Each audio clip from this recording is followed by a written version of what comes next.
I'm Vernon Felton. You're with Bike Magazine, bikemag.com. I'm here with Matt Robertson, product manager at Shimano. Matt, there's a lot of changes going on, or some new changes going on with XTR. What's happening here? Well, Vern, we're just expanding the race side a little bit this year. A few new items that we think are going to be just another weapon for our cross-country racers. Continuing the advance of technology, whether it's saving weight, bringing new materials, or new manufacturing techniques to mountain bike products. What are some of the really key upgrades or differences on this new XC-oriented stuff versus the XC-oriented XTR that people already know? Well, let's start with just the most exotic. We thought we really wanted to be able to provide a elite racing wheel. We go to the Tour de France, we race, and we provide every possible wheel for those racers to have the chance to win. And our cross-country racers, our World Cup racers, very talented and well-paid riders, they wanted the same advantage. So the flavor of the week is Tubulars, and we're excited to be able to develop for the Olympics through our sports marketing program and be able to offer a very limited, very exclusive tubular wheel with the XTR branding on it, and that means all the Shimano quality, all the durability, but now in an incredibly light, incredibly well riding package. A 280-gram rim is basically unheard of. It's going to accelerate like a rocket, and we're equally excited to be introducing a new Racing Ralph tubular from Schwalbe. So we can see that we're not the only ones that are going in this direction. There's a lot of excitement for cross country, and we're just excited to be part of that.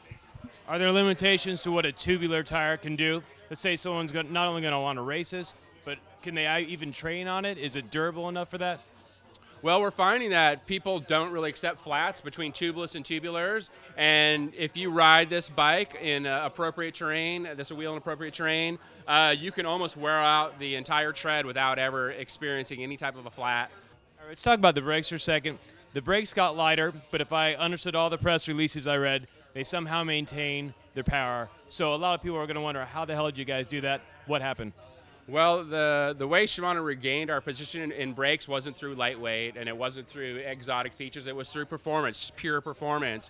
And one of the beautiful parts of the rider tune concept was the ability to develop a high-powered brake for trail riders, but not forget about the cross-country guys, right? So we have what we call a trail rating, and we have what we call a race rating. And the race rating is effectively one rotor size smaller. So if you ride our race brake system, and you've got a 160 front and back, that would be like riding a 140 with our trail brake system. So we basically get one free rotor size, but there's also the added weight of the servo wave mechanism. And a lot of people want that super light action and that super light weight of the stripped down cross-country brake, and they don't have a big requirement for power because maybe they have a smaller contact patch, right? You can't put down the same type of brake power on this cross-country racing bike that you can on a 6-inch travel trail bike, right? So to respect that, we still want to come into the corner and grab a whole handful of brakes, and when I do that, I want the bike to react controllably. So on a trail brake, I need a certain amount of power. On a gravity brake, I need a certain amount of power.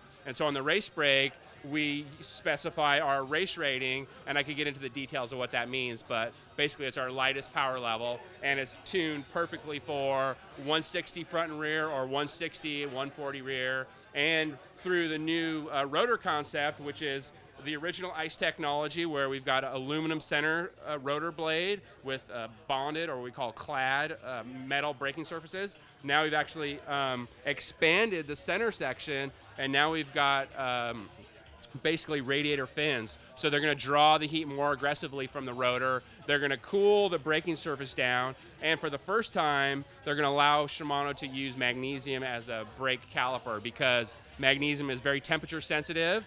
And by reducing the actual operating temperature of the caliper, we're able to maintain all the operating requirements, stiffness, alignment, etc., that go into designing a disc brake system. So it's really a question of heat control with magnesium, and with Shimano's ICE technology, and now with the new finned ICE technology rotor, we're basically able to bring these new materials, and now we've got also added to that a magnesium master cylinder up here and a carbon fiber lever blade. So you're starting to see some really cool new materials and technologies on the disc brake side for cross-country racing.